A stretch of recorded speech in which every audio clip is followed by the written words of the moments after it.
Okay, looks like I hit start streaming correctly today.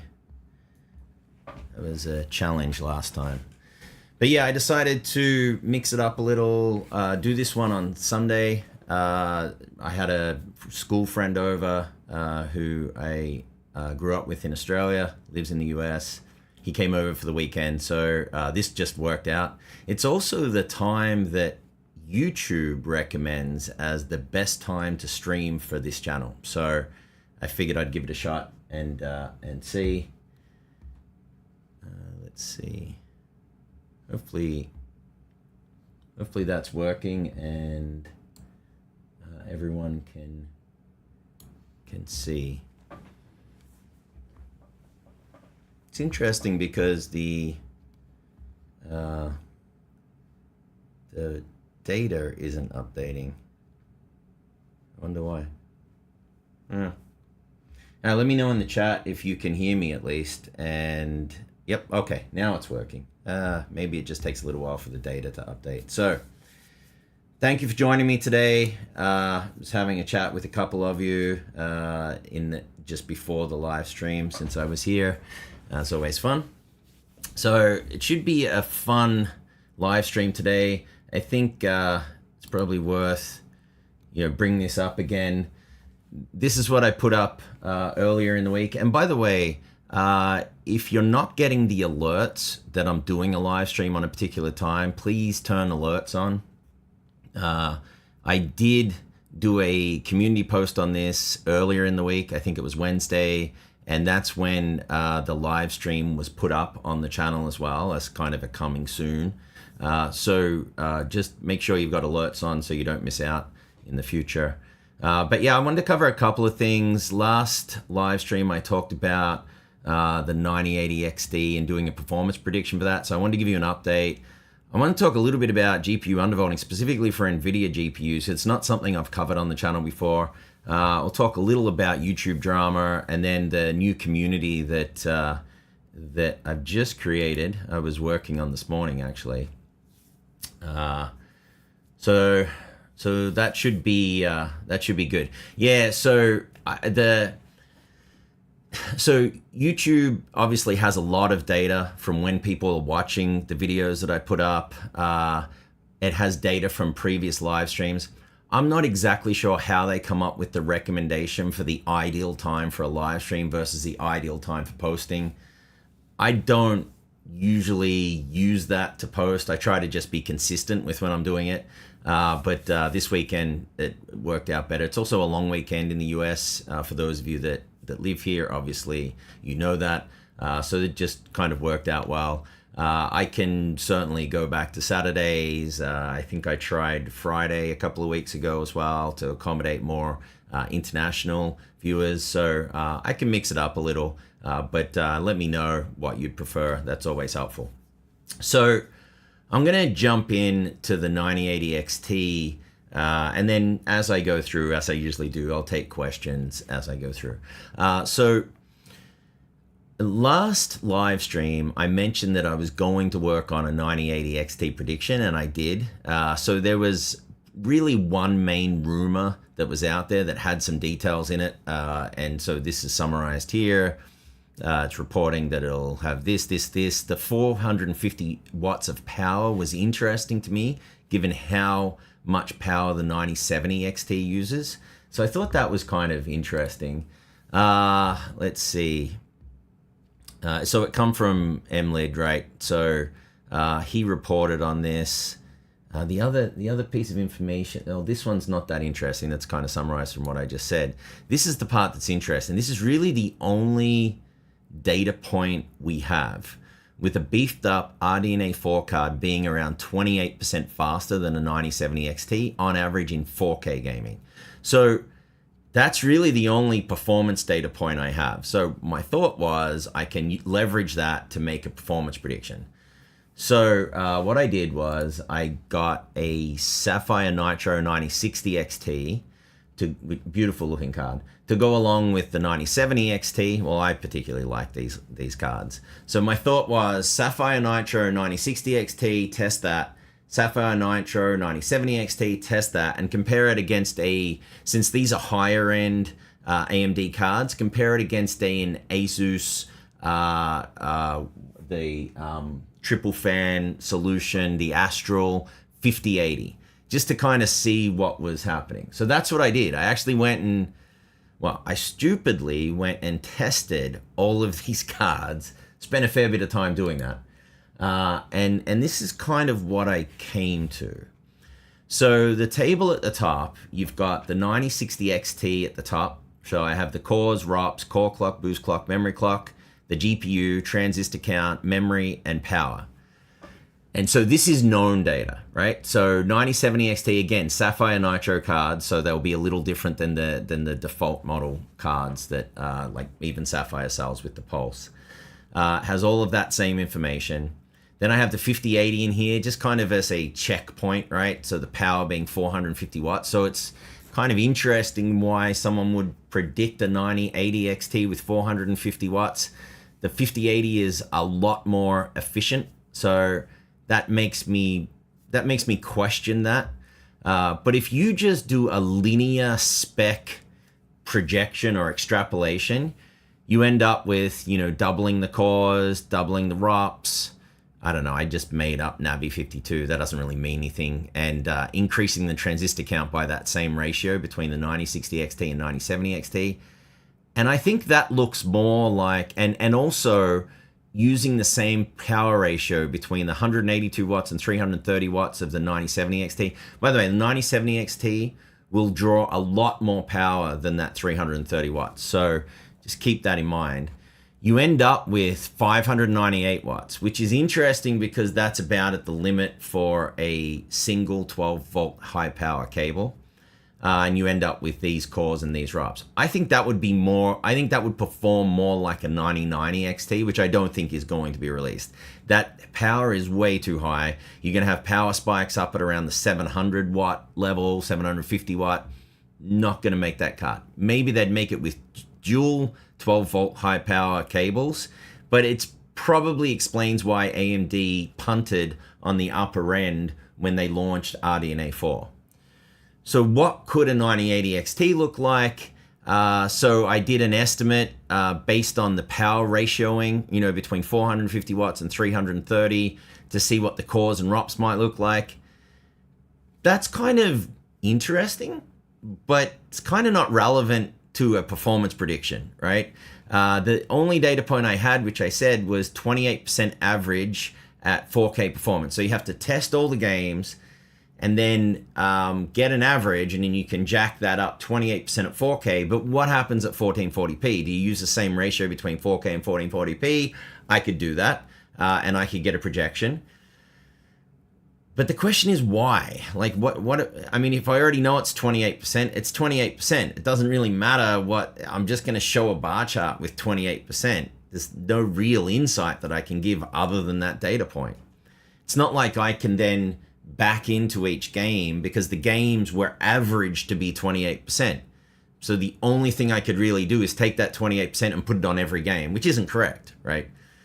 So then I thought, hey, maybe I could do a power sweep. And in my mind, I thought, wouldn't it be interesting if you tested, let's just say Steel Nomad, which is what this plot is on the right here, the bottom right, and you ran Steel Nomad at a power sweep for each card. Wouldn't it be interesting if the power continued to go down and the two curves joined, and then I could kind of use that to project out?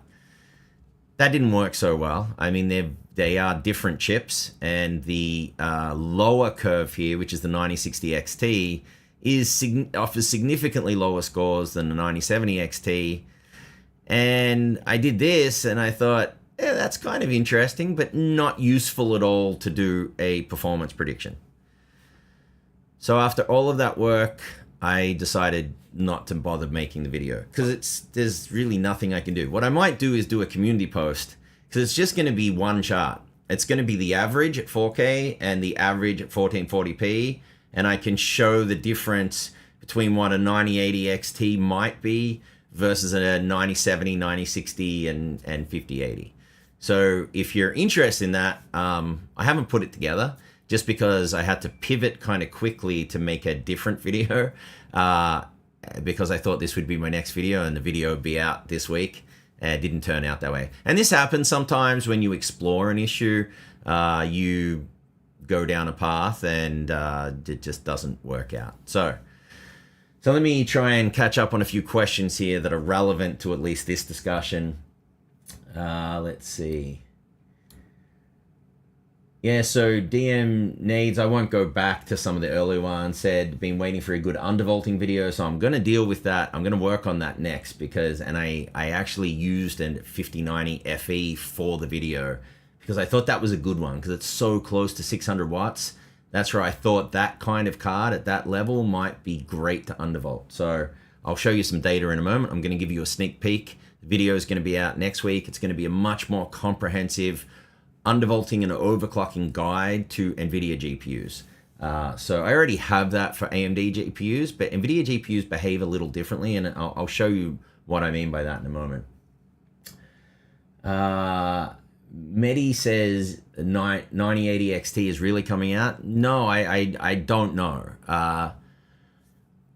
If AMD does plan to release it, it'll be released the same time as the Super series, you know, the 5000 Supers from Nvidia. That would make sense to me.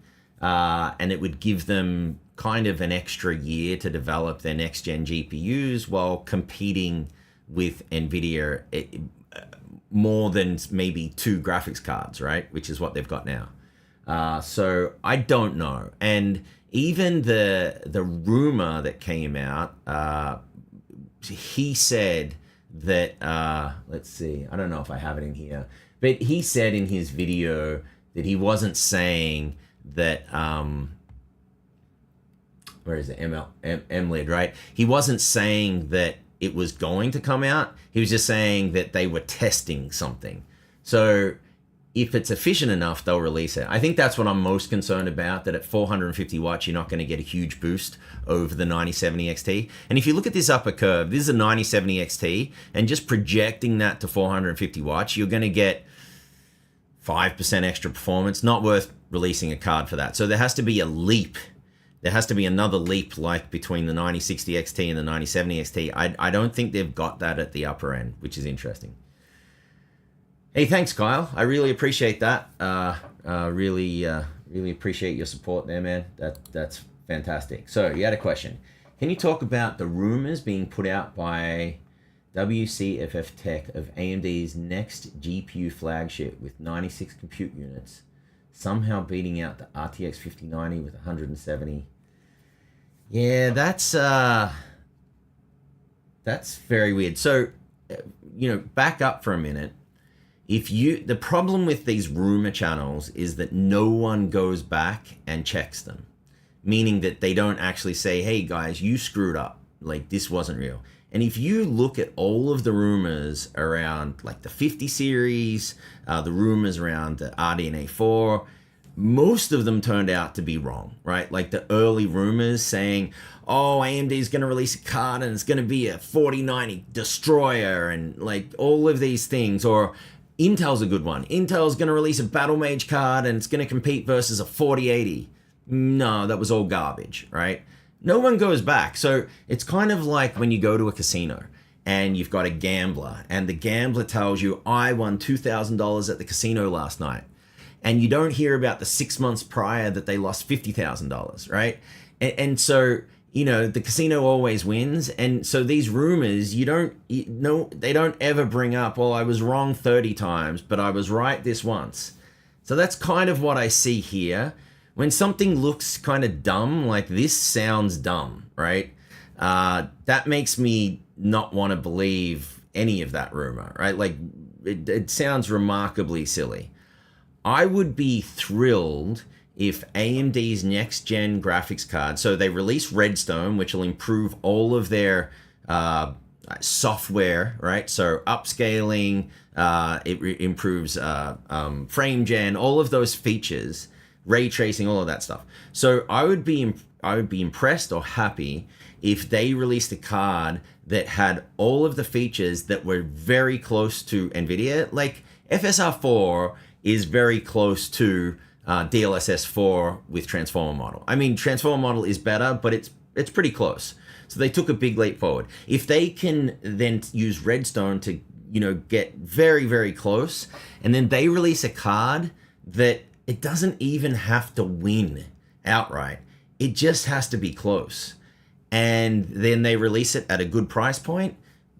Game on, brings prices down for everyone. I'm happy, and consumers should be happy. I would love it if they beat Nvidia and had a topping out. I actually don't care. Like, I don't care which one wins. As long as there's competition and brings the prices down, then it'd be great if as a consumer you go, I don't have to make trade-offs here. I can pick up two pretty closely equivalent cards for roughly the same price. Cool, let's make a decision. And you decide based on whatever criteria you use, aesthetics, kind of those kind of criteria. I think that would be good. So I'll take a look. I haven't seen the rumor, or maybe I have and I just kind of put it aside, but I'll take a look in a little bit more detail. If there's, the problem is when the data is scarce, like what I just showed you, it's kind of tough to do a meaningful prediction, right? I'm happy to do predictions, but if it's based on really just a tiny amount of data, there's just not a lot of value, right? So anyway, so Fake Frames data, the current rumor is just a 9070 XT with GDDR7 VRAM. That's interesting. That would make a little more sense to me, and then maybe you give it a little more power margin to eke out maybe another 5% in score, and then combine it with GDDR7. That would help lower the temperatures of the memory, which is pretty high on the 9070 XT. I think that's a way more likely, increase the power limit, put on GDDR7. I think that's way more likely than releasing a 9080 XT at this point. I think AMD is fully focused on their next gen, which, by the way, I hope they're fully focused on their next gen. I mean, kind of they did something, they produced some good cards, get the software, get the features, have an amazing card. Yeah, that'd be good. That's what I'm hoping for. Zelda, congrats, man. You picked up an awesome OLED. I have one of them, and it is absolutely amazing. Great monitor. Fake Frames, problem with AMD undervolting is that with the 9070 XT, from my experience with undervolting, first of all, it doesn't lower power draw, and second, it's gain dependent, API dependent on if it works. I've had a different experience with undervolting. I found it to be fantastic on AMD cards. I like how you undervolt the process better than on Nvidia cards. The thing is, if you're, in my video on the 9070 XT undervolting and overclocking, if you're using, say, which is what I recommend, Steel Nomad to get your undervolt, you typically have to back off in games that really push the GPU, like Microsoft Flight Simulator 2024. You have to back off a little bit. Just because the Steel Nomad doesn't test it at the level that a very intense game does. So other than that, these cards undervolt like a dream, at least from what I've seen, and the performance benefit is significant. So yeah, I've had a very different experience with the AMD RDNA 4 cards with undervolting. In fact, the 7000 series cards undervolted pretty well too. So that's interesting. Random said, I'm waiting to see more 5K, 2K dual monitors before deciding. Yeah, so LG came out with one, and I've been looking at that as well. That's going to be kind of interesting. So that looks like that's the new peak performance model. It'll be interesting to see what games look like at that resolution too. But again, you're adding all these pixels. Does it really enhance the game? And the LG model, I think the high-end frequency is, I want to say something like 140 or 180, something like that. So you give up a little bit there in terms of the 4K 240 hertz. I'd love to test it. I should reach out to LG, see if I can get a monitor there. Let's see, Kyle said, I'm with you. I have the 5090 and 9800 X3D. I don't care who wins. I'm all about getting whichever is best. Yep, and if I can save money, that's a bonus. I think that's the good attitude. I really, by the way, I hold stock in AMD, Nvidia, and Intel. Well, that wasn't good, I guess, to buy stock in Intel, but because it hasn't done anything for 3 years, it's kind of just gone down. But I held stock in all of them, so I benefit personally if they all do well. And so I just honestly, I love tech, so I love testing all of them. And as I've said multiple times on the channel, when I'm testing a component, Intel GPU, AMD CPU, Nvidia GPU, I don't care.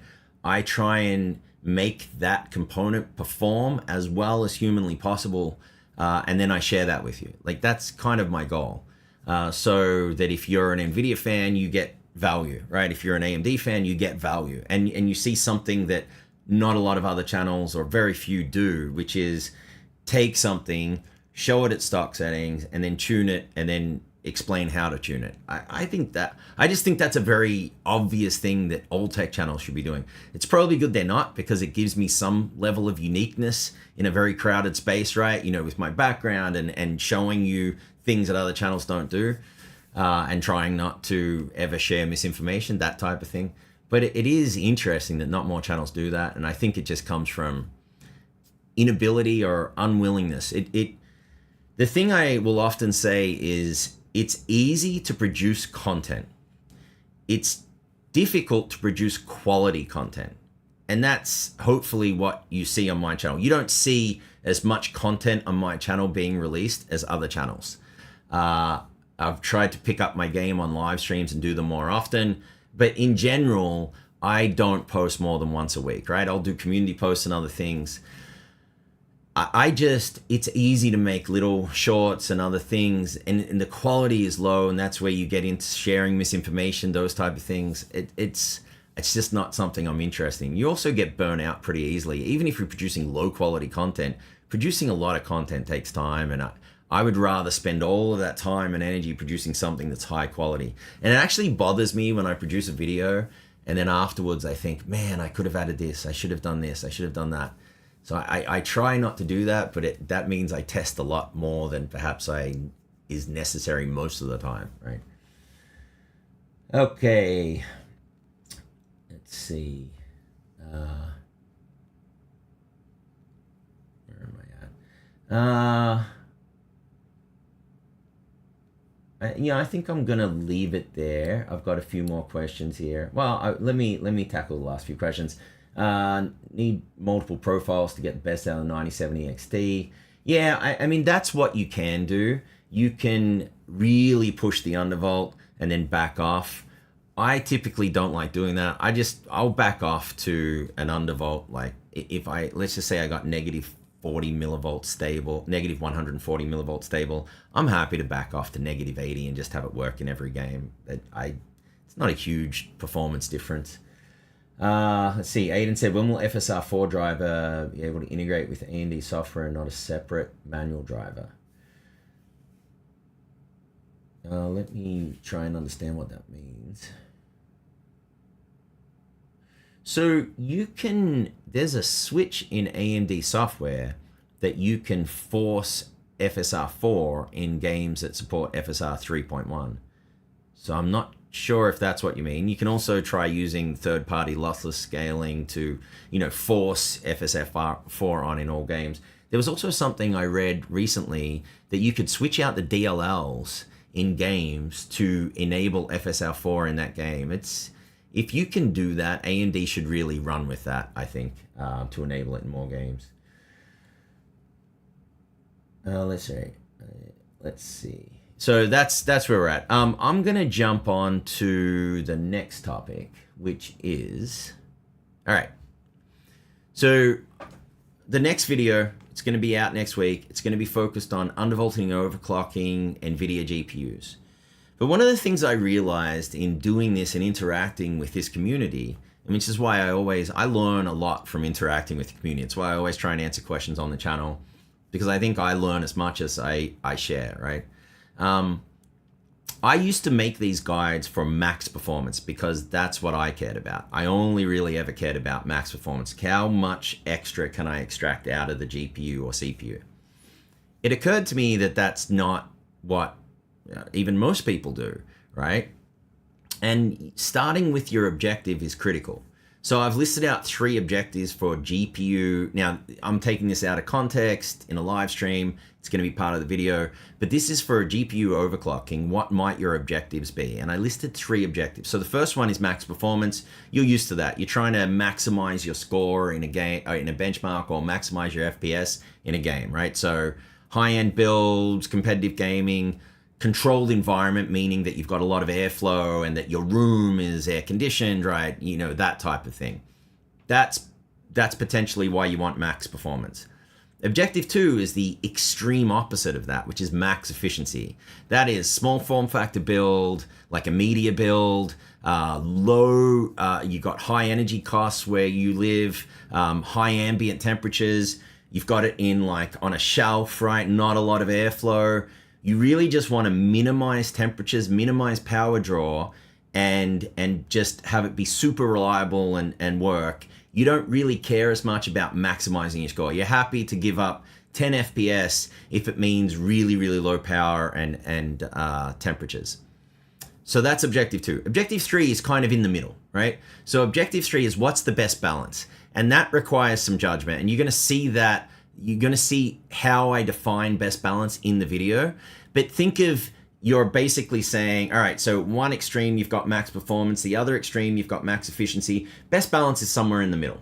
And so that's kind of where you would potentially set it for everyday usage. You're doing games, you're doing professional workloads. You really just want it to be stable, reliable, keep power down, keep temps down, but you don't want to give up much performance, right? If anything, you want to boost performance if you can. But you recognize that potentially stock settings isn't where you need to be. And what I discovered in the video blew my mind, right? But I'll walk you through some of it here. Again, there's a sneak peek video. By the way, the video is probably going to be out next Saturday because tomorrow's a public holiday in the US, so my editor isn't going to be working. So I'm going to try and get it out Friday, but more than likely it's going to be Saturday at noon. So that'll be, end of the month today. So that'll be September, most likely September 9th, right? Now tomorrow is the start of September. Crazy. Okay, so first things first, and I wanted to talk about this in particular. In a couple of my previous videos where I had Nvidia GPUs, I got a lot of comments on why did you only overclock the memory by 500 megahertz instead of I can push mine to 3000 and 3500, that type of thing. What's fascinating is and this is actual testing of my 5090 FE, right? And the benchmark is Steel Nomad. And so I started at a 0 boost, so that's stock settings, and I increased by 500. I got a peak in test 1, and then at 1000 it started, going down. At 1500 it went down further. So if I stopped there, the peak is 500, and that's what I use for my max overclock. But I didn't run into a stability issue, and so I kept boosting. So I went to 2000, it went up, 2500 went up, 3000, and then I started to run into stability issues. So I stopped at 3000. What's fascinating is that there's a 0.2% difference in performance between the 500 overclock and the 3000 overclock. So keep that in mind, right? And there's a 2-degree increase in VRAM temps at between the 500 and the 3000. So you're increasing your VRAM temps, you're making it work harder for no performance gain. 0.2% is within margin of error of the run. If I redid this test, that could easily be eaten up. So no performance gain for an increase in temps. Which one would you choose? Would you choose the 500 or would you choose the 3000? So this is why it's important to actually kind of watch channels or whatever that tell you information like this. This is critically important, right? Don't simply go for the highest memory overclock you possibly can, right? It does not make sense. And not only that, to even boost to 3000 in Afterburner, you've got to install the file that overwrites the range that's offered in the default version to increase your range, right? So it's a lot of work and it's nonsensical, right? So just kind of keep that in mind. Technically, based on this, if you want the highest performance, go for 3000. I just don't think that's smart. Appreciate that, Kyle. Really appreciate that, man. Yeah, I just awesome support. I really do appreciate that. And yeah, I mean, that's kind of what I found in this video, is that it's just not, it's just tweaking and optimizing is not just about pushing everything as much as you possibly can. That's where the optimization part comes in. So, and then the other thing, just to re-mention, I've had this in previous videos, it is very important to make sure, particularly when you're online in a place like Reddit, people are arguing and they're like, I got 3000, and you say, I got, 500, or someone says, I got 20.1 gigabits per second. You're like, what? I got 2000. You got 20,000? What the hell's going on? So, depending on the tool you use, if you use MSI Afterburner, MSI Afterburner will show the memory clock frequency. It will show it as the memory clock speed.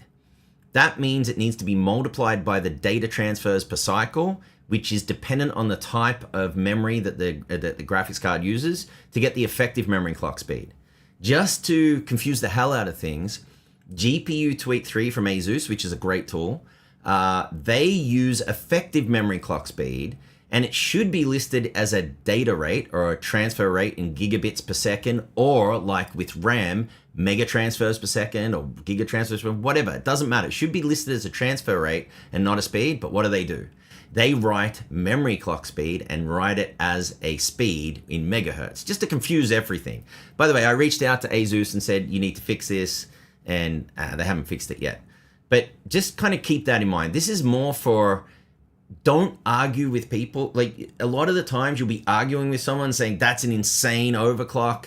It's because they used an effective memory clock speed or used ASUS GPU Tweak 3 instead of MSI Afterburner. Just be careful, right? Like, kind of step back and say, does that make sense, right? Does that make sense? And don't get carried away. Like when someone says, well, I got 3000. I don't care. Like, you shouldn't care. What does your card say? And if you ran this at 500, I'd be like, very, very intelligent, smart decision to make, right? Plot this out and it's like, yep, that's a way smarter decision than to run at 3000. By the way, in the video, I think I just ran it at 3000 because I wanted to show what it could do. But yes, this is a much smarter choice, right?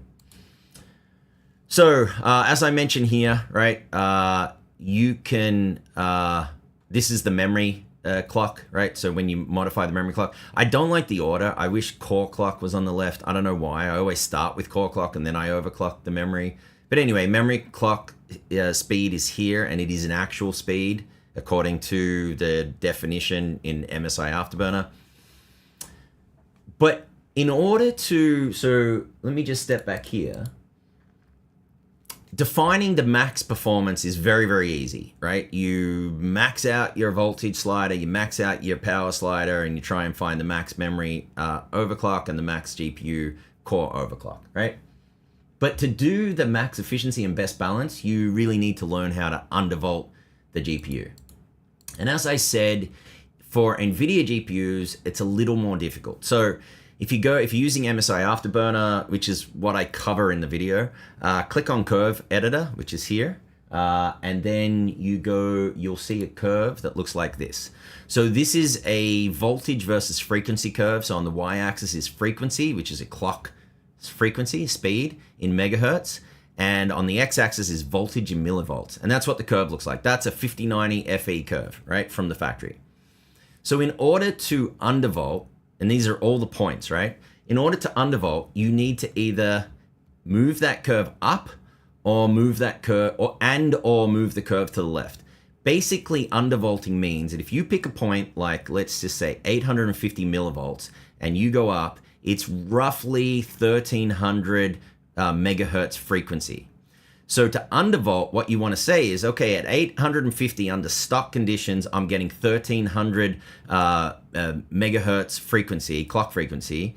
Undervolting means if you move that up or to the left, at 850, you're going to get a higher clock speed. That's all it really means. And the reason that you don't just keep doing this, it's like, oh, cool, I'll do that infinitely, is that your graphics card won't run if you overdo it, right? So unlike on AMD cards where you can just dial in the undervolt, like just with a slider, you can't do that here. It's not as easy. So you got to kind of pick sections of the curve up and move it up and reshape the curve. That can take a heck of a lot of time. There is a much easier way, and I explain it in detail in the video, so I'm not going to give it away. So you do not have to do this. And it is why I wanted to explore this before I made the video, but you do not have to do it this way. And this gives you a bit of a hint, right? But I ran a power sweep at the 2 different core voltages. So if you look at MSI Afterburner, you can vary the core voltage. It's like an offset. That's all it really is, right? You're not directly inputting the voltage. That's a little dangerous. This is an offset. So it offsets within a safe region, right? 0% to 100%. Your graphics card manufacturer, Nvidia, defines really what you can do there, right? So to keep it within safe bounds. That's why, by the way, overclocking and undervolting is safe, right, in modern GPUs. So I ran a sweep at 0% and 100%, the 2 bounds, right? And I ran a power sweep. So I varied the card from 70% power up to, it was 104 for the 5090 FE. If you've got a different 5090, you likely can overclock it quite a lot more. I think at least 10% for the Astro, or 15%, something like that. It's quite impressive. And what's fascinating is below 100%, this makes sense, by the way, you're going to be power limited, which means it doesn't matter what you do to the voltage, it's not going to change the performance. And you see that both of these curves lie on exactly the same line. Above 100%, and so you're reducing the power going to the GPU, so the performance is clearly going to be power limited. In the video, I explain how to see whether it's power limited or voltage limited. Above 100%, you're voltage limited, which is why there's a difference in performance between boosting the voltage offset and keeping it at 0. So I essentially, this is how you do it, by the way. I didn't realize I was going to show it here, but you can use GPU Z, and you can look under the sensors tab, which is at the top, and then you can go down to performance cap reason, and PWR means it's power limited, and VRAL means it's voltage limited, right? All right, so in the video that comes out on Friday, or next Saturday, I think, or next week, let's just say next week to be safe, I go and define what the maximum efficiency performance is. I show it in benchmarks and games. I obviously show max performance, which I've been showing anyway, max efficiency, and then I explain how I selected best balance, and I show you how to select best balance. And the results, I'm telling you, were fascinating, like truly fascinating, and not what I expected. So my recommendation coming out of the video is different than what I thought going into the video, which is always good, which means I learned something. And I also show you how to undervolt the easy way, right? That's the red button, the easy button, instead of messing around with this curve. I've seen a lot of the channels that do look at overvolting and undervolting and overclocking, they mess around with this curve, at least the ones I've seen. And it was just clunky, and I didn't want to show, I don't like showing an audience something that I find undesirable, right? Like, I don't want to go in and reshape this curve. What happens if I change the slope here? See how there's 2 slopes? There's kind of one slope, and then it kinks over at about, I don't know what that is, 930 or 40. Why does it do that? And what happens if I change the slope? There's so many different combinations of things you could do here that you could test this for literally days. It's a pain. And I've done it, but it's such a pain, and it's very hard to teach, and I didn't want to teach it that way. So I think I've come up with a cool way that you can do it without having to do that, and I'll show you that in the video.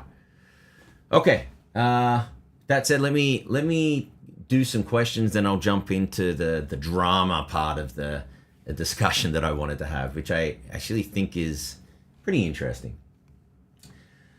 All right, so, and this is a very, very good question from Random. Are you a max performance or max efficiency guy? Which side do you think most of your audience is? I'm max efficiency. So I'm a max performance. So before the video, I was a clear max performance guy because I build big rigs, I love lots of airflow, lots of fans. I'm like, I'll deal with the cooling. You give me max performance and my job is to keep you cool. That's kind of what I am. Water cool, whatever. That's what I love. With the exception of when I built my Media Center PC, which is a small form factor PC, and I was limited with cooling options and it was kind of in a tight chassis. I forget what chassis I used, but then I went max efficiency. And I think I have, I think I have in it I haven't updated it for a while, 7800 X3D with a 7900 XTX. That's what I have. And that's connected up to my big TV and I have the controller. So if I'm ever playing first person shooter or like Harry Potter or something like that, first person, that's a good computer to use it on. I've never cared about best balance. So just hasn't been of any interest to me. I highly recommend you watch the video because that blew my mind. What I was able to accomplish by doing a best balance configuration blew my mind. Like it literally did. And I say it in the video and you'll see as I progress it in the video. But yeah, really good question. Really good question.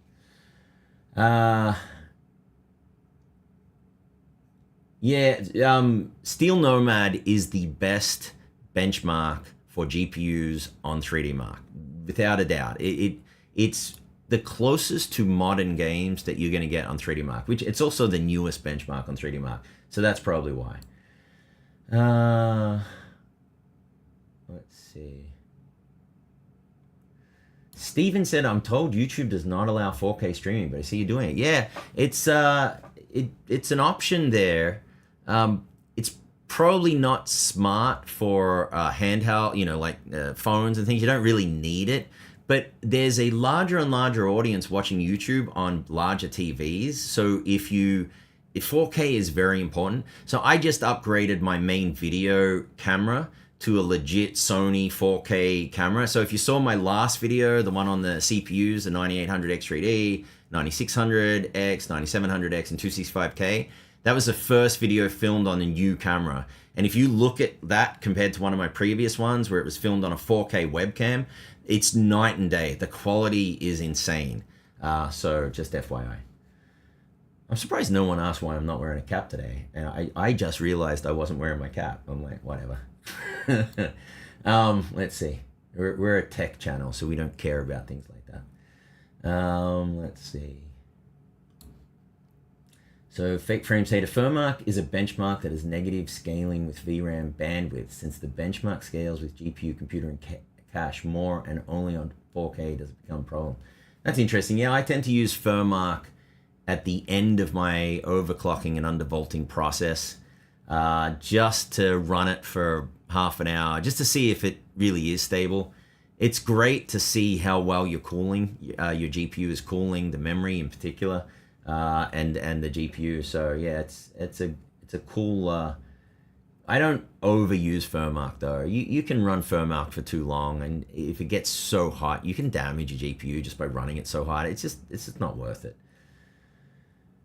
Let's see. Kyle said Ultra Plus. Yes, I get the very same frame rate with undervolting enabled as I do with it disabled. That's interesting. That's interesting. Steven said I use Asus GPU Tweak. I kind of bounce between them. So I like GPU Tweak for some things and I like MSI Afterburner for others. But I mentioned both in the video. The last Nvidia overclocking guide, I didn't do undervolting, I did was GPU Tweak based. This new one is going to be MSI Afterburner based, but I do mention where it is. For example, in MSI Afterburner, you have to go in and enable voltage tuning, whereas in GPU Tweak 3, you don't. If you've got an Asus GPU, it's much better to use GPU Tweak 3, particularly if you've got an Astral or something, because you've got the monitoring software in there. But it is better to use it if you've got an Asus GPU, right? That's my opinion anyway. Let's see.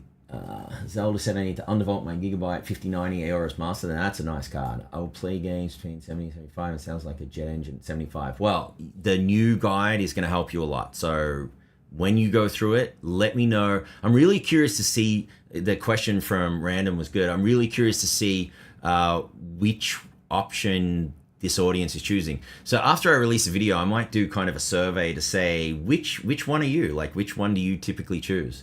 And by the way, it's okay to choose multiple, right? Planet, it's funny, I think you said in a comment to me earlier in the week that your English is bad. Your English was exceptionally good. So hello to you in France. Thank you for joining. But your English is exceptionally good. So don't stress that. I don't care if someone, doesn't have perfect English. This isn't an English channel. It's a tech channel, right? So I do care if you spread misinformation or something, right? I care about that. Hoplite, hey, I haven't seen you for a while, so it's good to see you, buddy. My Gigabyte 9070 XT VRAM goes to 86 when gaming. Yeah, mine runs hot, right?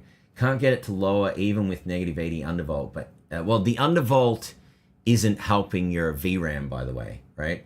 But internet says this is normal for this. It is. It's 20 degrees over my 7900 XTX temp. What do you think? Exactly. If you look at my undervolting and overclocking guide, I mentioned the fact that the VRAM temps are high. In fact, the Sapphire Nitro Plus 9070 XT, I was hitting VRAM temps of 90 degrees Celsius. I a little lower in gaming, but in benchmarks and when I was really stressing it, that's what I was hitting. So that's why I was saying earlier, if they do release like a 9070 XTX with different GDDR7 VRAM and a bit of a boost in power, that should help to drop those temps. The other thing I'll say is that some card manufacturers have released new new BIOSes for their cards that help. I think they've changed their fan profile and other things to help lower your VRAM temps. So I would definitely check out Gigabyte's website for that card and see if there's a BIOS update for it. So definitely check that out. Yes, Ecliptic site. As I said, I was very frustrated with the process for Nvidia GPU undervolting, and it's unnecessary. So good news, much easier. You're probably gonna laugh when you see how simple it is, right? DM Nades, you asked me a question. How was your overall end result on the 5090 FE undervolt? And I'm gonna do the content creator version of you're gonna have to wait and see, right? So I don't want to give it all away. I gave you a really good sneak peek. Suffice to say, I'm a max performance guy, and after doing this video, that is not the path that I would necessarily choose. I would choose it under certain circumstances, but I came away more impressed. I'd never really sat down and tested the other objectives, right, or configurations. And there's an endless number of configurations that you can test. But I came away very, very impressed with a couple of the others, right, the other two. So I'll leave it at that. I'll try not to give too much away. This is a good question from Random. Next question, does it matter which OS I use for your overclock guide? Well, that's a good question. I did the overclock guide on Windows 11. I use Windows 11 for everything. I don't know if there's... I'm trying to think if there really should be any differences with Windows 10. And I really don't know about Linux because that's something on my list to test. I haven't played around with it for a long time. So I'm not sure if that's going to impact your results. I don't know. Is there an MSI Afterburner for Linux? I don't even know if that exists. But for Windows 10, there really shouldn't be much of a difference. The approach should be the same because you're using third-party software. So as long as MSI Afterburner loads in Windows 10, it shouldn't matter. There may be something that I'm not considering or not thinking of, so just bear that in mind. Amir, hi mate, hope you're well. Have G-Skill 8400, this is interesting. Have G-Skill 8400 CUDIM in my ROG Z890 Hero, I assume, and a 285K. I can't get it stable at 8400, and I can run it at 82. Okay, so the first thing I always do, and look at the guide, by the way, right? Look at my Core Ultra overclocking and undervolting guide. Although I don't really do the undervolt, I tested it, but it doesn't really react very well to undervolting. What I always recommend is start at stock, obviously. Enable XMP, and then test in Kahoo. If it's unstable, do exactly what you did. Leave everything at XMP and back off on speed bins. So you start at 8400, try 8200. If that's stable, good, or back off to 8000. Once you find the stable level or speed or bandwidth, then you can decide what you want to do. There's multiple paths, and I should probably make I need to make a video on this. The paths are, do I want that bandwidth back? And do I want to, and you're going to have to increase voltage to try and get stable at that higher amount or even higher. So you're going to have to increase VDD and VDDQ, right? And even potentially your memory voltage, right? To try and get that higher.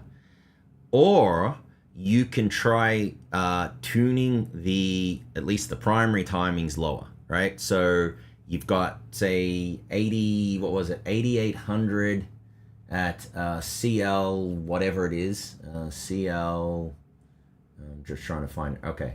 You don't list the CL, but it's like, let's just say it's CL 40 something, right?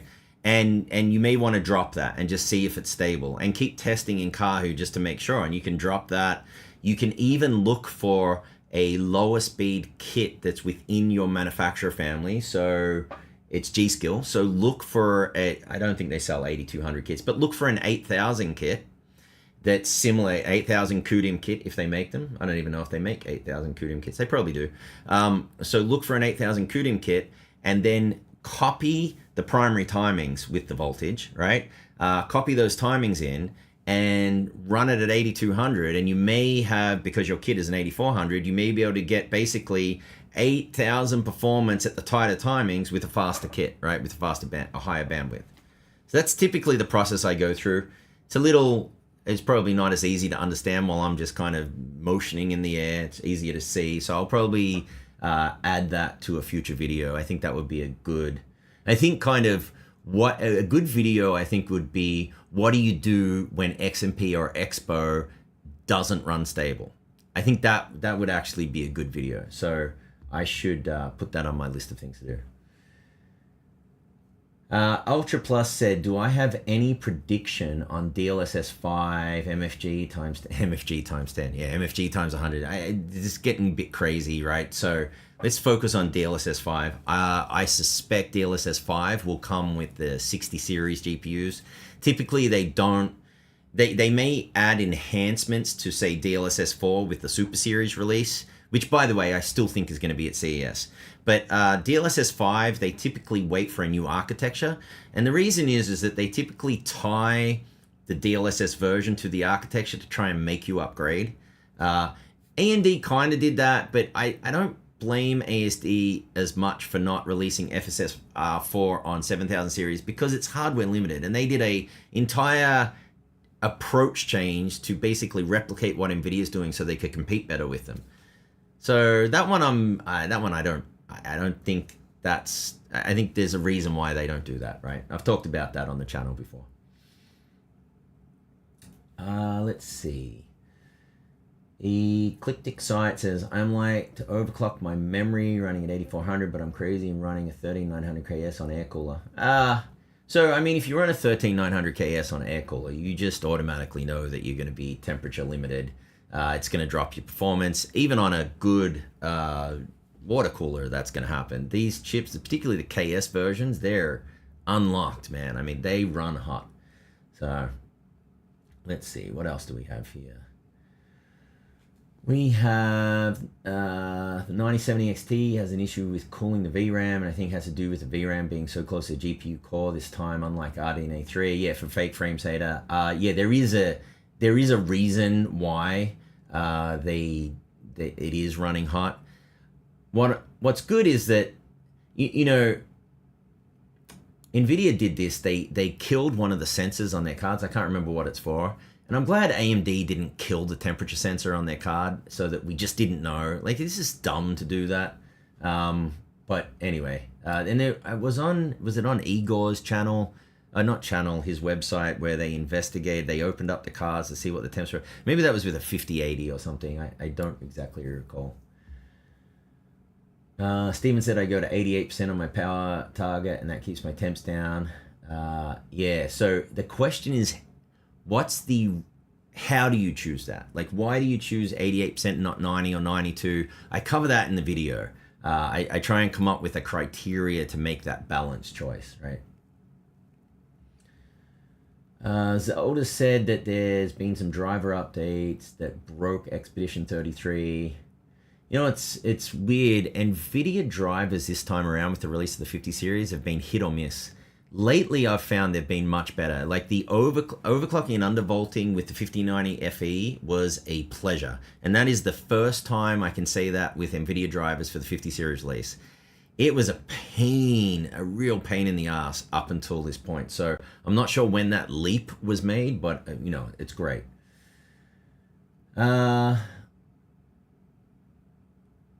So that covers a couple of questions. Legacy said Kudim is a waste of money. Best memory to get is Clev 7200 or whatever. I completely disagree that Kudim is a waste of money. You know, you can't run DDR5 9000 on UDIM RAM. You can't. So you look at my 285K video, the 285K or these chips in general benefit greatly from higher speed memory. And so CUDIM allows you to run at those higher speeds and keep your voltages low. So I don't think, now you could argue, is the additional cost of CUDIM over UDIM worth it? That's a very valid discussion to have, and it's probably not worth it for the performance gain, but CUDIM itself, definitely a useful technology and something that I've definitely embraced. Let's see, Hoplite74, thanks. Does my fish tank case hurt my temp? So, let me think about this. 3 side intake, that's good. 2 bottom intake, that's good. I assume they're 120mm fans. 360 on top, the 360 should be exhaust, right? So first of all, AIO on top, best place to put it, have that be exhaust. I think that's good, it's pulling hot air out. Sounds like, do you have a rear exhaust fan? So you have 3 side intakes, 2 bottom intakes. I would want to put a 1 rear exhaust fan with the 360 on top, and that would be great. If you've got that set up, you should be good. Of course, like the side intakes are pushing air in and they're kind of curving with the side of your case.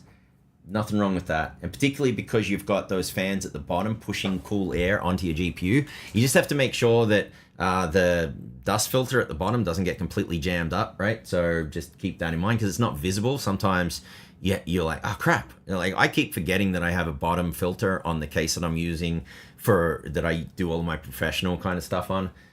So every so often I pull it out, I was like, oh, that's not looking so good. So just keep that in mind. Fake Frames, it says the 14600K and 5070 Ti are a great combo. Agreed. And yeah, the 14600K with the special offer that's on with Intel at the moment, with you get what, Battlefield 6 and some other game, it's pretty amazing. You get that though if you get a 265K. If you look at my last video, 265K well optimized with high speed memory is a outstanding performance based system, right? So you also get those games with that. So I personally wouldn't go for a 14600K. I would rather get a 265K and pay a little bit more. So just kind of keep that in mind. Just tune it and optimize it properly. You see it in the last video that I released. Let's see, it's 1:59, so I don't want to go too long today. So let's move on to the next topic, and I'm going to talk about drama and YouTube drama. And I think the question I asked was, is YouTube, like, basically what I want to get to is do YouTube reward drama? Is the YouTube audience, us in general, I'm included in that, addicted to drama? And when I bring up I bring up a big channel and I say they're producing a lot of drama, I get a lot of flack. It's like, well, you're creating drama by talking about the fact that they're producing drama. I don't know how that works exactly. If I was being critical and saying, hey, I want to start a beef with this channel or this channel, you could argue I'm starting drama. But just pointing out that they're making a lot of drama content, I don't think is dramatic. I think it's just pointing it out. Because fundamentally, you know, I don't enjoy making drama content. That being said, I'm also not an idiot, right? If the audience, this audience, wants to see more drama-focused content, that's important for me to learn. And that just means I have to get more comfortable doing that, right? I don't particularly like it, but you know, I want to grow the channel, and I want to give the audience, you, the community, what it is that you want to see, right? Now, I'm not saying that I'm going to feed you BS, which I'm not going to do. I won't ever do that. I'm definitely not going to feed you misinformation. But when I talk about drama, I mean like, hey, an expose on company X or company Y or something like that. I mean, the only one I did was the Asus scam one, because they tried to scam me, and it was a week before GNs. And anyway, you know that story, right? But that's it. So, you know, I as much as I want to do my own thing, I built this channel to build a community. So I want to get that feedback. So I just wanted to run through this quickly, right? So before the live stream today, I went on three big channels. I went on Hardware Unboxed, I went on Jay, and I went on GN. And I took a snapshot of their last 16 videos. So it doesn't matter whether one was released 2 minutes ago or whatever, at the time that I took this, right? So this is the 16 from Hardware Unboxed, right? And I went through and I said, all right, how many of those could you classify as drama focused? And this is what I came up with. Pretty low score, 12.5%. So my hat's off to Hardware Unboxed from this perspective. They don't really focus on drama. I've got an asterisk here. Just bear with me for a moment. Very focused on drama. So this one's pretty dramatic, right? X3D, CPU still burning. Let's hype that up. It's kind of hype and drama. And then this one, the reason I called this one drama, more bad news for Intel, is because his comparison there, I don't know if you've watched this video, but it was a BS comparison. A lot of people pointed it out. So that's kind of borderline drama. Now, if I was to give him a misinformation score, it's very different, right? So just keep that in mind. I'm not talking about misinformation. I'm talking about content that is, the intent is drama, right? That, like you can see from the thumbnails, other things, right? So I thought that was a pretty good score.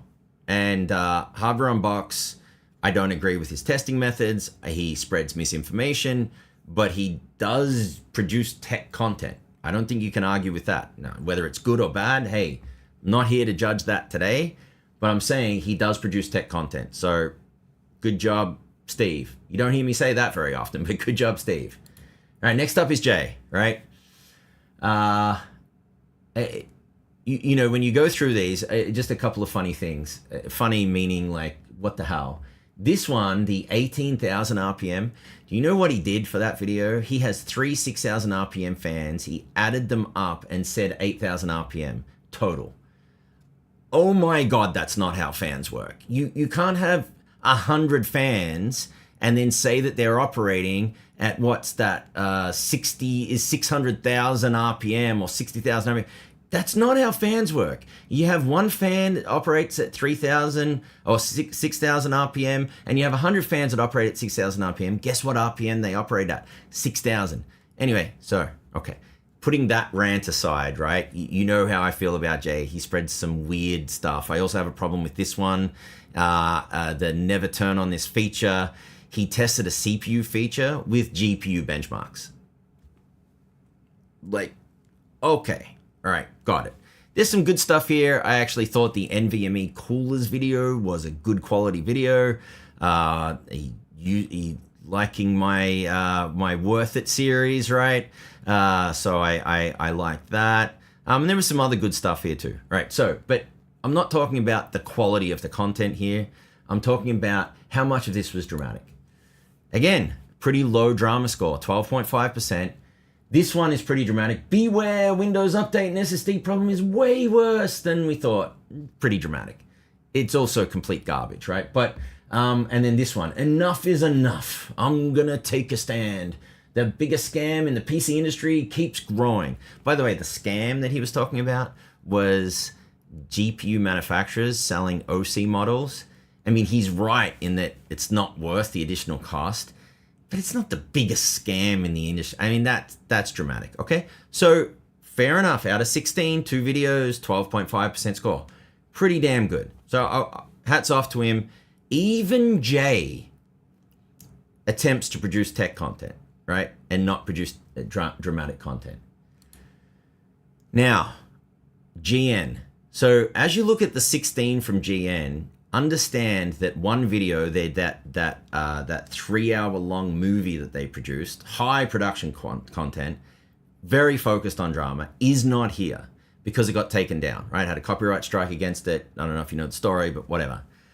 So I went through and looked and said, okay, how many here? 43.8% of the content. Half the content is drama focused. And this does not include the 3-hour-long drama. I mean, that's what it is. It's a movie.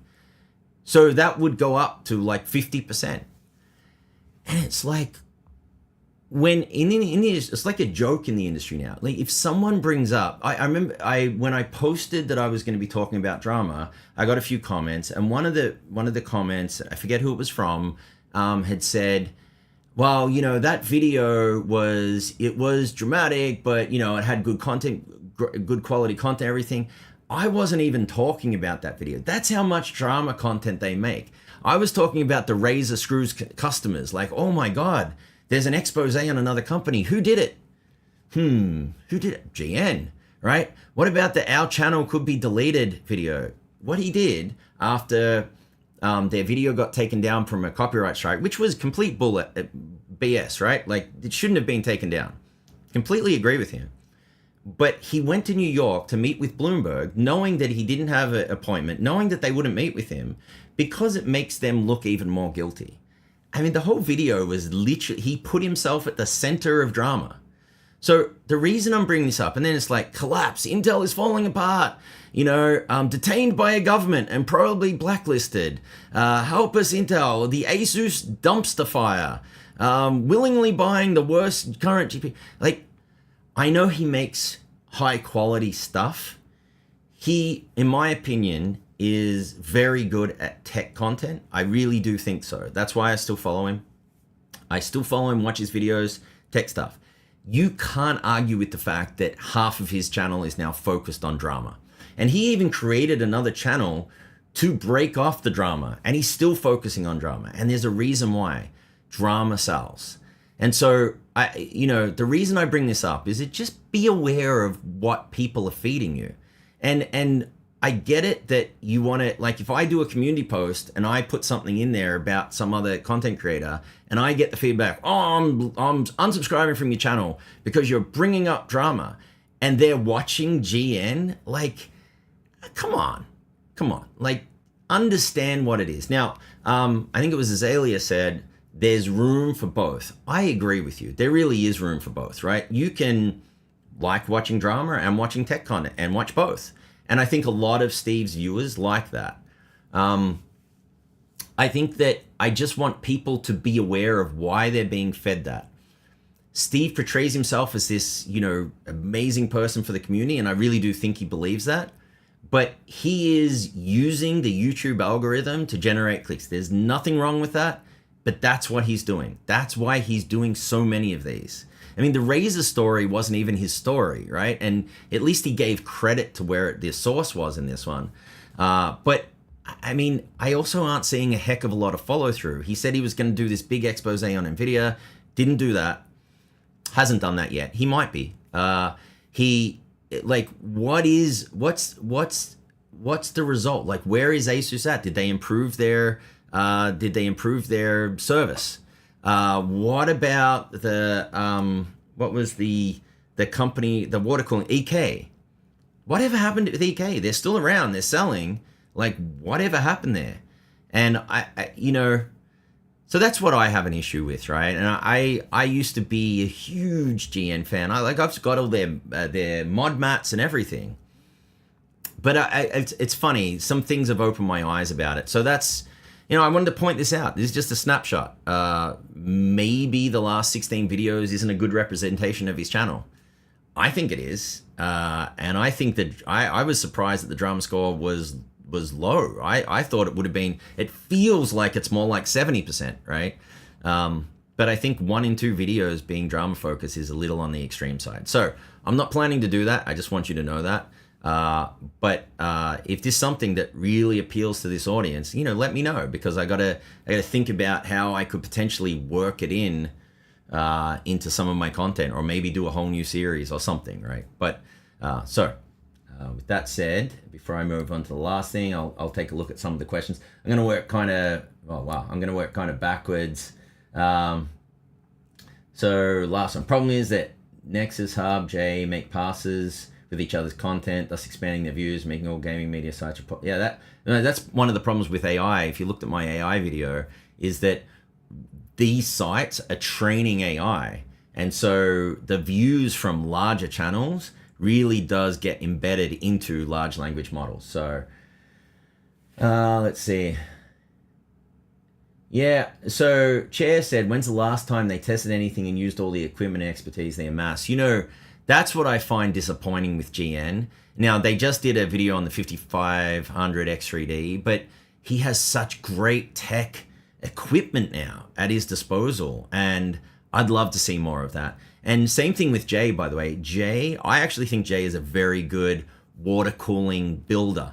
I loved watching Jay's builds, when he would do like the damage and the Star Wars build and all cool kind of custom builds, and would do water cooling, and he's very entertaining, and I loved watching that, right?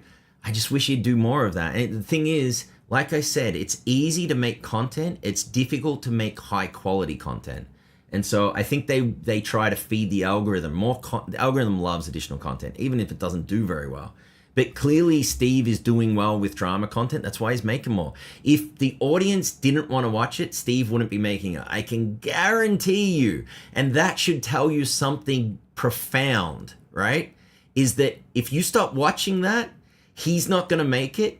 But he claims that he's doing it for the greater community. So he shouldn't stop making it if it's getting low views. Guarantee you that 43.8% or 50 with the 3-hour video, pretty sure that's going to drop back down to like the 12% number of the other channels, right?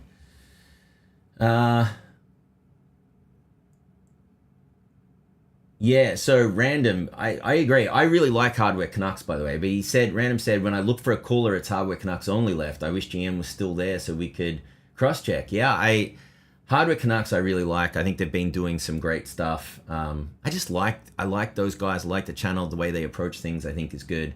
They were the ones that discovered the fact that Hardware Unboxed, when Hardware Unboxed made that claim about Windows increasing performance by 30%, it was Hardware Canucks that discovered that they had they had the security feature turned on by mistake. Let's see, where's my let's see. So it was interesting. I watched their video and I'm like, all right, that makes a lot of sense, right? Why is my security features not coming up? Oh, there it is. So yeah, when they had memory integrity, right? So it was them that discovered that memory integrity was turned. Memory integrity is always turned on by default in Windows releases, and you got to manually turn it off. So in one of their beta versions that they were planning to release, they had it turned off by default. Hardware Unboxed didn't realize, and they came out with that ridiculous claim, and then they never backed up and said, oh, thank you to Hardware Canucks, this was wrong. Never did that. Hardware Canucks came out, and I put it in my video too, right? Like, they did a good job there. Let's see.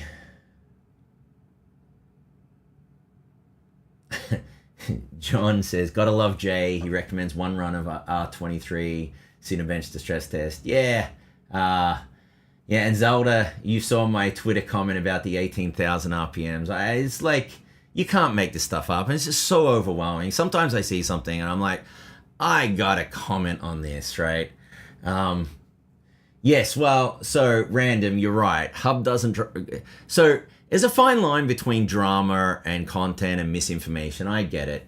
And the one thing I will say and I just looked at the last 16 videos, so they hadn't done a VRAM video, but Hub definitely dramatizes VRAM, and it's very frustrating, right? Like, look at the data, look at how much is necessary, and Hub will make the claims, oh, how could you possibly sell a card with this VRAM? You know why? You know why AMD and Nvidia are selling 8GB VRAM cards? Because people buy them. It's the same reason that Steve is making so much drama, because people buy it. Do you really think that AMD and Nvidia would waste their time selling 8GB VRAM cards if there wasn't an audience for it? Now, I'm all on board with you should not have a 5060 Ti 8GB and a 5060 Ti 16GB card. I think that is misinformation, false marketing. I think that's terrible.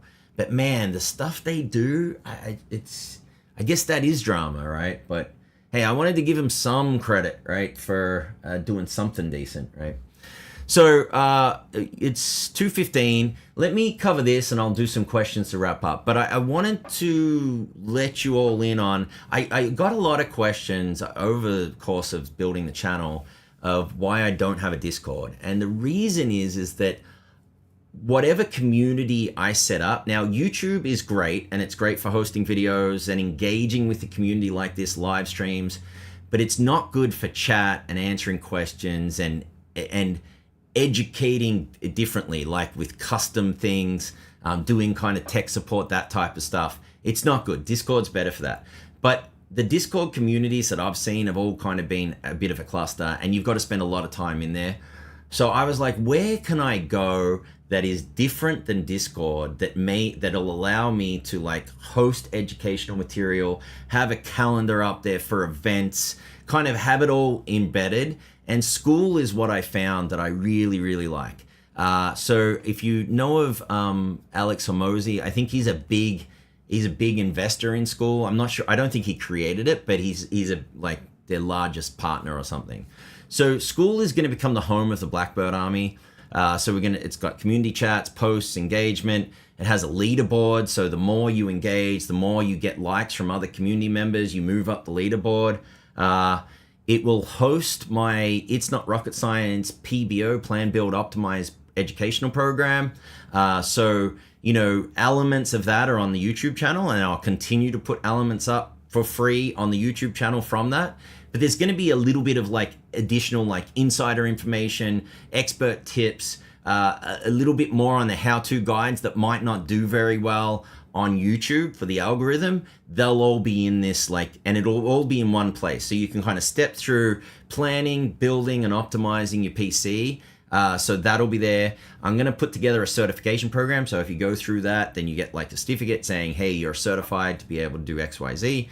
I'm going to do troubleshoot. I'm going to be in there. I'm going to be troubleshooting. As the channel grows, it's going to be way more difficult for me to engage with this community in YouTube, in the comments and other things. And I'm already finding that overwhelming. Like I'm ignoring my daughter and wife to comment. It's not healthy. So Skool will give me a barrier to do that, and an opportunity and a way to do that more meaningfully with the Blackbird Army members that join. There'll be an event calendar for coffee hour, question and answer, troubleshooting. I'll do tech deals, giveaways, rewards, discounts. In fact, for the launch of Skool, I'm going to give away an Alienware AW3225QF, pretty awesome 32-inch 4K QD OLED 240Hz gaming monitor. I've used it once. I'm going to package it back up and give that away. I haven't figured out the exact details of how, and obviously I'd like the person that wins to pay for shipping because it's a big box. So bear that in mind.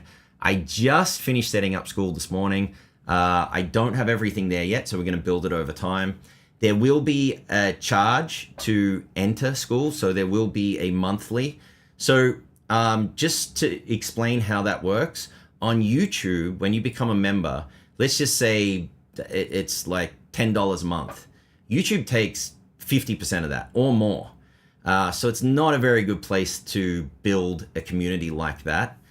So as this launches, I'm going to do an introductory price for members on the on the main channel on Blackbird PC Tech. This isn't a channel, this is a community, and to move across.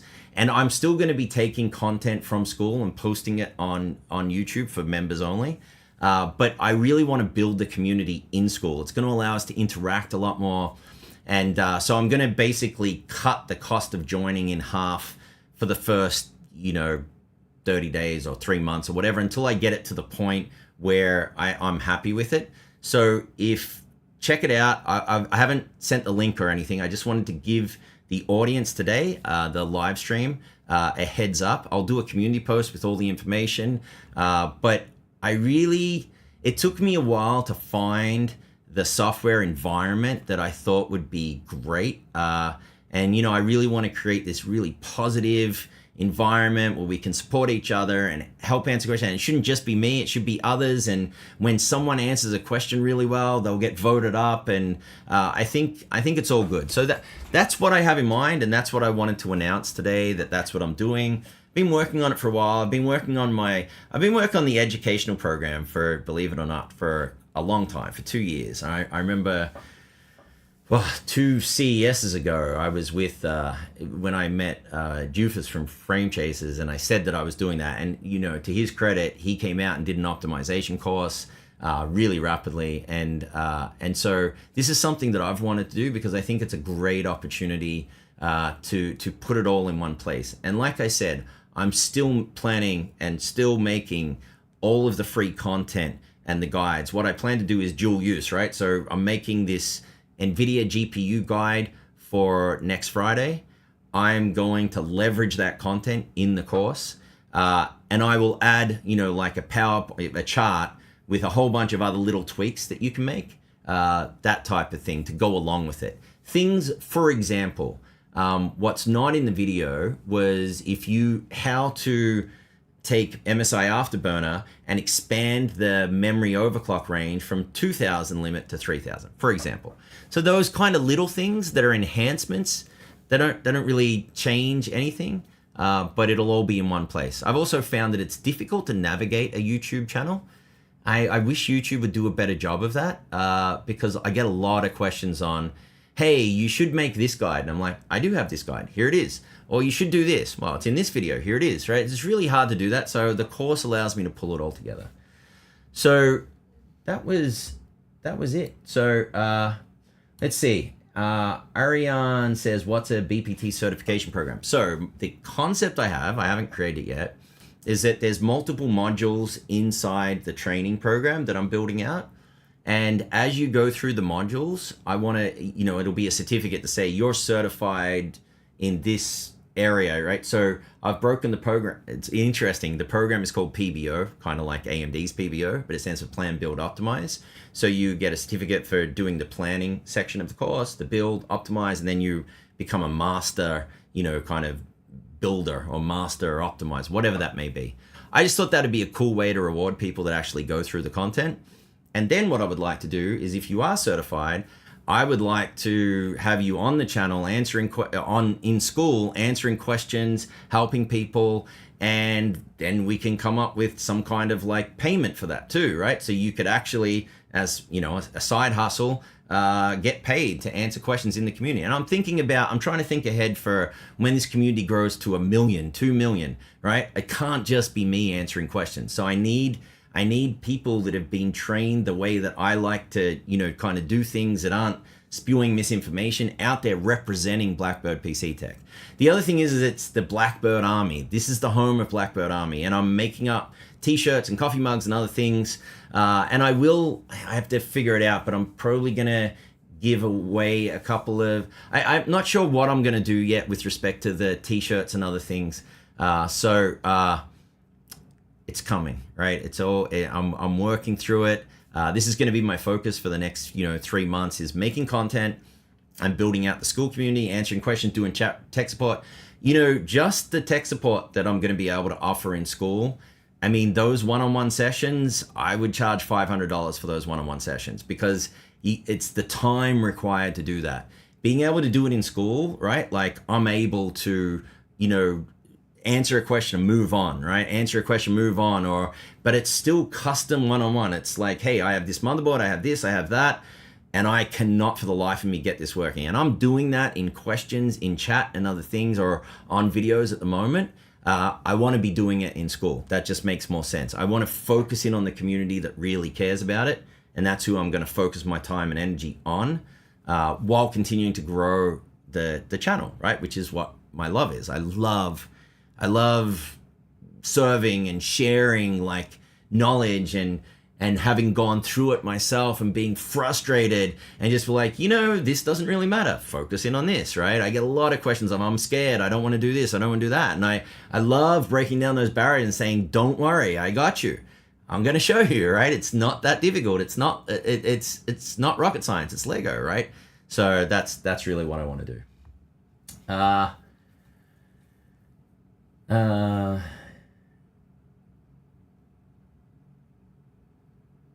right, let's see. I'm trying to. I'm trying to catch up from the bottom, which doesn't work, right? But there's obviously a discussion about Daniel Owen. It looks like, because it said he's a math teacher. He's an interesting guy. I like that guy. I think he's a very pleasant guy. Let's see, man, there's so many questions. All right, let's back up. I'll try and go through these quickly. So I'm going to go through, answer just a couple of questions, and then, join Skool, go into Skool, ask the questions. I've also asked, if you do join Skool, hey, we want to learn about who you are, right? Like kind of who you are, what you're into, something interesting about you. It has a really cool map, so you'll be able to see where everyone is in the world, which is really cool. It doesn't have your street home address, right? But it has like, hey, you're from this country or whatever, right? So that's pretty cool. But yeah, introduce yourself, and I think it'll be really interesting. I've got one post in there, by the way. This is the Welcome Blackbird Army post. I just put that in this morning. So yeah, like I said, brand spanking new. Let's see. There's a couple of problems with that. Yeah, so Dragon, right? He said he got back at Trix Luca L70 case. Yeah, I'll tell you, when that video came out from GN, I criticized GN and he engaged with me on that. I thought that it looked like he was really pissy because they didn't send him a case to review in advance, and he was criticizing things that were not wrong with that case. So it didn't say he didn't, I don't mean he didn't have issues with the case, but he seemed really pissy with that. And his response to me was really crappy. It was, hey, listen, if you think that I care about the fact that, I miss out on views because I didn't launch this, then you're mistaken. I can do whatever I want and get like hundreds of thousands of views. It was a really crappy response from Steve. I don't know, he might have been stressed, but it wasn't cool. Yeah, fake frames. I hate when people spread rumors around from Moore's Law, which is the rumor that I literally talk about today is dead, and acts as if these rumors are facts at this point. Yeah, and it's really not. He's a good example of someone that never gets fact-checked, right? Like, how many of the things he releases are true versus how many of them are false? He's the I went to the casino and won $1,000 guy. He's exactly who I'm talking about, right? Some of the stuff he's right about, but that's all you ever hear about. You never hear about 30 other times when he was wrong, right? It's like the guy that predicted the downfall of the housing market. This guy has predicted a recession for at least 15 years running. Eventually, we're going to get a recession, and he's going to be right. And he's going to say, see, I predicted it, a recession. It's like, yeah, but it doesn't count. You predicted it every 4 months for the last 10 years, right? Anyway.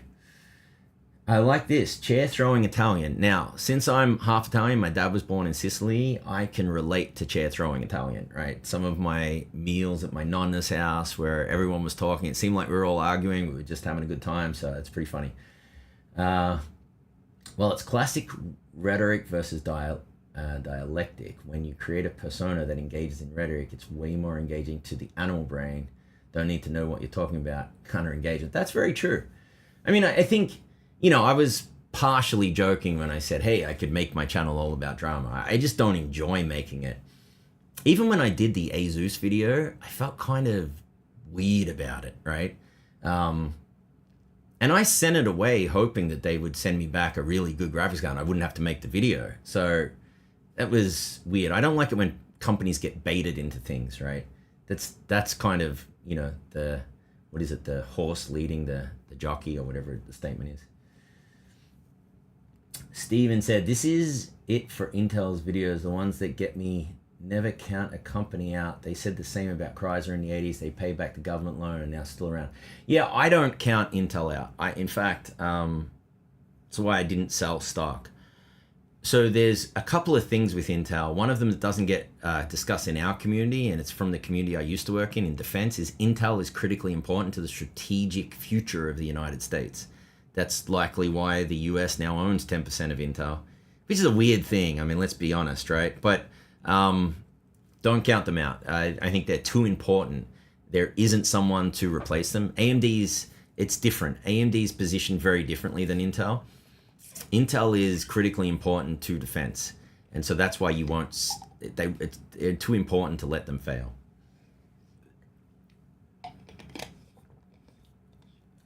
Random said, do you all think the Streisand effect will work on Steve's 3-hour video once it's back up? I mean, he came out directly and said, just leave it running in the background. I want to boost the algorithm. I don't know. I had problems with that video. The quality of the production was super high. So hats off to him. I know how much effort it takes to make one 20-minute video, so I could only imagine. But what I didn't like, he came out and said how at the end they added the smugglers from the US side and they had to protect their identity. I'm not a fan of that. They're breaking the law. I'm not a fan of protecting their identity. I don't give a crap. And he's not a journalist. He does not have journalistic credentials. He has a tech channel. Same way I'm not a journalist. So that's the issue I have. The fundamental issue is I don't think that you should be protecting these smugglers, right? They're smuggling GPUs to a country that's going to use them and has been using them to develop weapons to take over Taiwan and other things. I have no problem with Chinese population. I feel for them. I have a problem with the Chinese government. That's me. I worked in defense for 20 years, so I have a lot of knowledge in this area in geopolitics and other things. Not saying my knowledge is better than any of you, but I do have a lot of knowledge in this area, and that's something that really, really bothers me. So I wasn't happy about that, but the production quality of the video was exceptionally good. So I don't know. I mean, yeah, he has a lot of very engaged followers, so I wouldn't be surprised if that video takes off. I think it's supposed to go back up next week, something like that. Yep, core isolation. I turn off on gaming rigs. On this rig that I'm using here, which is my production rig, I leave it on. So just FYI. But the boost in performance is significant. Ecliptic Sight said, I've started to watch less of all three for your exact reason, and I don't want drama. I'm looking for more tech to upgrade to. I think, so that makes me feel good because that's what I want to focus on. And I actually think that I'm going to be able to grow faster by not going into the drama, right? I really do. So that's where I want to stick, right?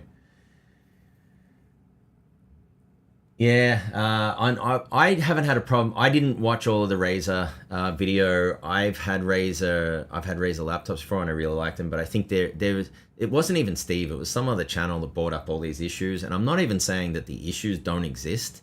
It's just like another company that you're going after. Like finish going after the previous 12 companies. And then there'll be plenty left. Don't worry, right? It's weird, right? John said, let's test 150-pound GPUs with 8 gig VRAM at 4K Ultra. I did.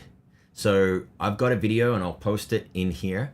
I compared the 4060 Ti 16 gigabyte card to the 4060 Ti 8 gigabyte card. I'm going to redo it for 5060 and the 9060s so that I do AMD and Nvidia. But I went through and tested it. And so look at the actual data. And what's fascinating is that if your GPU isn't powerful enough, people are buying based on VRAM, and it's based on this hub drama, and it's BS. If your GPU isn't powerful enough, there is nothing you can do to enhance the performance of your GPU. If your VRAM isn't enough, you can use upscaling to overcome that. Right? Like there's things you can do apart from the fact that both Nvidia and AMD have developed new AI-driven technologies that compress images without, it's like lossless image scaling that allow to reduce the VRAM usage by like 90%. So I'm less concerned about total VRAM going forward and more concerned about people buying graphics cards that are capable. Just the GPU raw compute performance needs to be there. That's how to future-proof, in my opinion. Buy a card that has the raw compute. Stress less about the VRAM and more about the GPU compute. And I think it's heavily overlooked, but I have a video on this. Please watch it. It will show you, and I did 4K, I did, like to show you 4K, I think 1440p ultra settings. And so take a look. It is, when you look at the data, you move away from the emotion-driven discussions that we get pulled into by places like Hub, and you can make those intelligent choices, right? But I stand by the fact that 8 gig cards wouldn't exist if they weren't selling, right? I think that's just basic business logic, right? Let's see. EQD Productions. Thanks for your advice on the SSD a few weeks ago. I used your video for overclock, but using GCC software because of RGB, etc. I'm currently stable. 33rd place. That's great. Well done. Can I post here the link to small Twitter video about Hub paid by ASRock? Sure. Absolutely. Yeah. And I appreciate you asking, by the way. I really do appreciate that. Because I don't know if YouTube will so YouTube may automatically delete a link because YouTube tries to keep you on the YouTube platform. So if you post a link to Twitter, YouTube will in the comments or something, YouTube will very likely delete it. A lot of people will get upset with me like, hey, you just deleted my comment. I didn't even see the comment. It's auto deleted. If you can post to another YouTube something, but typically if you post out of the platform, they'll delete it. So if you can post it, or just go on to either Skool or the YouTube Blackbird PC Tech, and you can post your own post there, and you should be able to put a link there. But again, YouTube may delete that. So just keep that in mind. P3 Tran said, problem with Daniel in last month, he's been teaming up too much with Hardware Unbox. I only saw one video where he did that with Hardware Unbox, and I don't blame him for doing that because that's huge exposure for Daniel, and I would rather people from Hardware Unbox watch Daniel than Hardware Unbox. So anyway, I don't agree with everything Daniel does. Like, this is the thing. Just because I say I like someone doesn't mean I agree with them. Just because I went on a podcast with Doofus doesn't mean I agree. In fact, I disagree with him on a bunch of things.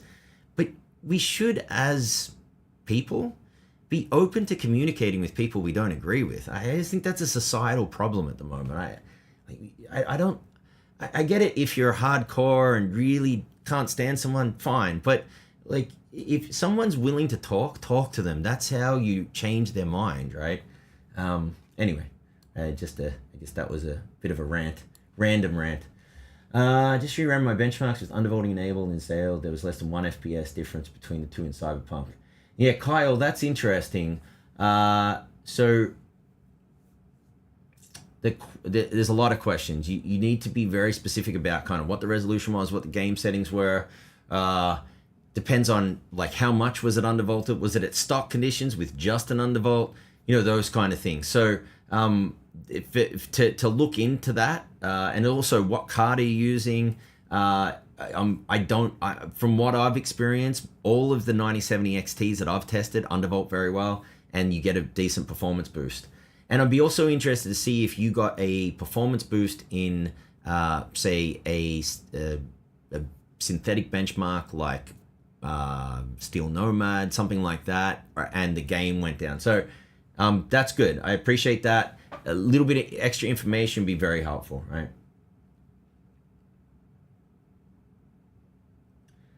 Random said I didn't mind that. Tim Hub didn't even ask good questions of him. So yeah, it was kind of more of a fluff piece. Like that's what it was. And I actually really like Tim from Hardware Unboxed. I think he should be the main guy on the channel, but I really like his monitor reviews. I think he does a very good job there.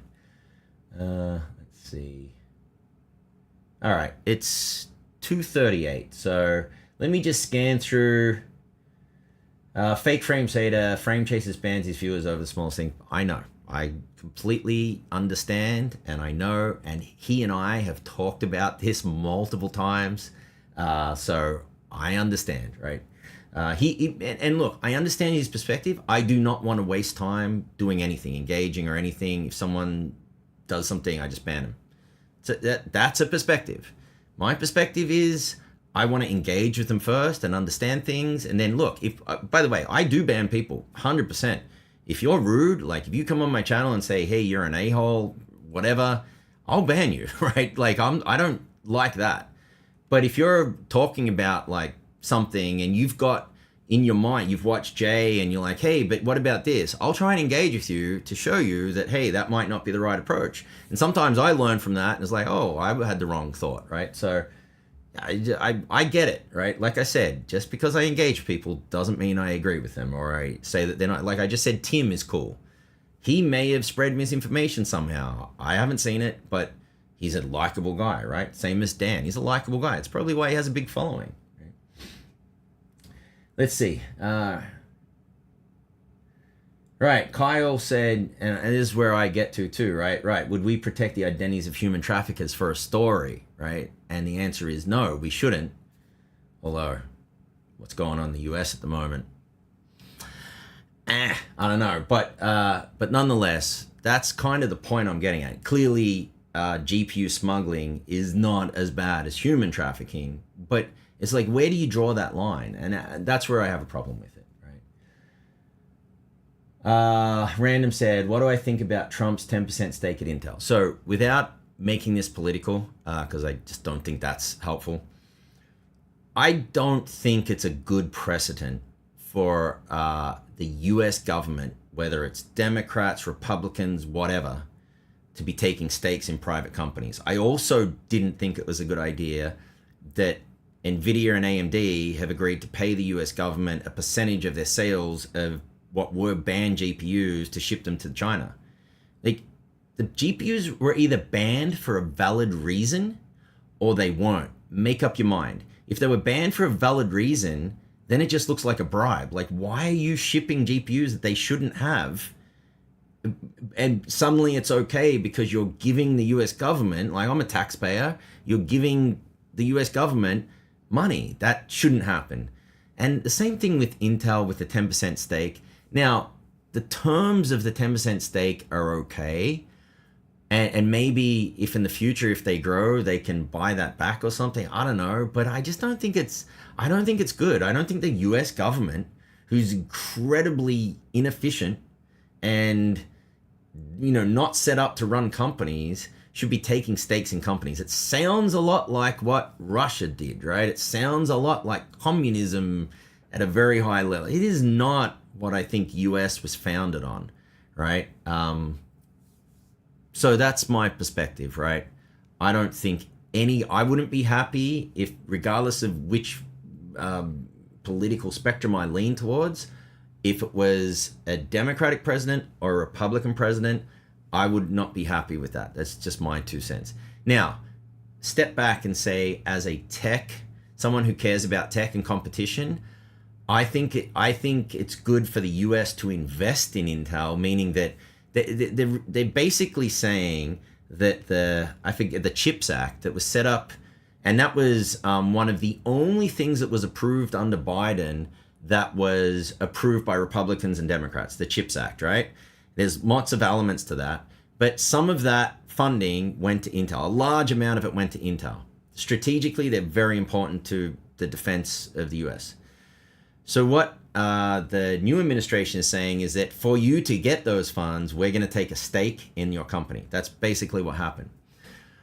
I think that supporting Intel through this period to help them grow and become strong again, I think is critically important. I don't want to see Intel disappear. There is nothing good can happen if Intel CPUs suck and you've only got AMD CPUs. Nothing good can happen is if Intel GPUs just completely disappear. It's not good for consumers. So yeah, I guess I'm conflicted a little, right? Like I get it. I just don't like the stake idea. It just doesn't sit well with me. It's kind of like if I built a company and then, I don't know, they're getting helped out. I don't know. They should be forced to pay it back. That's what I think they should be doing, right? So anyway, but let's see. I think I'm going to call it call it a day there. I really appreciate your support today. I really do appreciate Kyle. I really do appreciate the contributions to the channel. It helps a lot. I don't make a lot of money from this. Well, I mean, I make negative money when all my expenses are incorporated, but I'm trying to grow the community. Skool is costing me money. Like, it's not free. Like, I have to pay a monthly to actually host in Skool, those type of things. So every little bit counts, and I really do appreciate. I appreciate everyone that took time out of their weekend. If you're in the US, long weekend, to spend some of your Sunday with me. I really do appreciate that, and I really hope that we can create an amazing community in Skool for the Blackbird Army. And even doing, I'd love to do in the future in-person events in different areas, even around the world, and just kind of have 20 people there, and we build and we troubleshoot and we optimize and stuff like that. Like, that's going to be really cool. And I've even got tech deals, rewards, discounts. I'm going to team up with companies like Main Gear and Paradox and others to offer discounts and kind of do builds with them and do optimization, see who can optimize better, things like that. So I got a lot of cool, fun things planned. Now that my daughter's back at school, it's a little easier to kind of focus and work on content. It's been a bit tough over the summer, just because I want to spend as much time with her, and I'm sure those of you that are family, parents, feel the same way. So with that said, thank you so much for joining me today. I'm super excited about the future of Blackbird PC Tech. Can't wait to stand up that Blackbird Army and have the t-shirts and kind of have photos of people in the t-shirts with the mug and all of that stuff. So I'm working on that. It's kind of a weird name, Skool, but I'm getting used to it, because I don't want to tell people you're going to school. That's not what it's about. So definitely this is a community building area that I want to create. So thank you so much. I hope you enjoyed today's live stream, and have an excellent weekend. If you're in the US, have a great Labor Day. Really do appreciate you. Till next time. Bye.